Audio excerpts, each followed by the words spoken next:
Chapter 2, Alternate Agenda. Following the remaining SWAT personnel through the door, a man in black and white business attire makes his entrance into the carnage-stained room. Approaching Franklin as he staggers in futile attempts to pick himself up, the man backhands the fox across the snout, knocking him back to the wooden tile floor. Looming over the wounded hybrid, the man bends his knees, slowing himself closer to him. Grabbing hold of his shirt by the collar, he pulls the fox close to him, confidently taunting, "You know why I'm here?" The drugs?" Franklin shudders, delivering another slap across his snout. The agent asserts, "Where is he?" The hybrid begins to shiver under his grip, uncertain of his interests.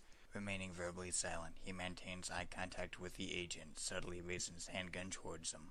Catching this movement in the peripherals of his vision, a bystanding SWAT team member swiftly directs the barrel of his rifle towards the suspect, firing 3 rounds into him. Feeling the projectiles buzz by, nearly scraping his arms, the agent jerks himself away from the hybrid. Succumbing to his punctured wounds, Franklin lies motionless in a slowly growing pool of his freshly drawn blood. Turning his head about, the agent finds the last of the SWAT members entering the adjacent room, leaving him alone with the droid and the fallen hybrids.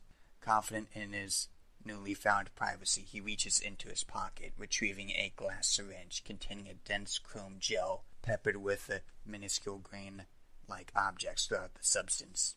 Kneeling down before the fallen fox once more, the agent rolls up one of the hybrid's sleeves. Holding the instrument near his arm, he mutters to himself, "Since you're no longer talking, might as well make another use for you." Reaching into his pocket, he retrieves a syringe containing a dense green solution.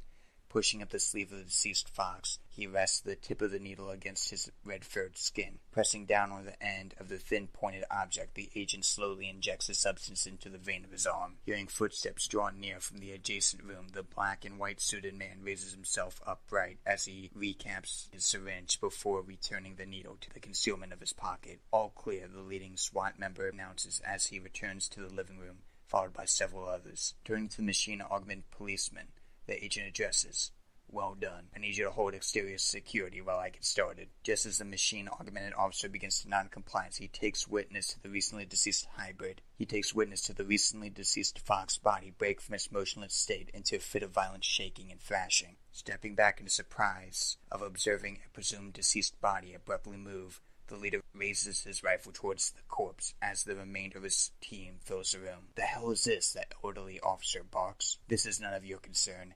Now get outside and maintain security," the agent rebukes. Disgruntled with the agent's response, the SWAT leader storms out of the room, waving his teammates to follow behind. Watching the heavily armed police depart from the room, followed by the bulking droid, the agent takes one last scan across the trash and corpse-littered room. Forming a faint grin, he proceeds to another motionless fox. Stay tuned for Chapter 3.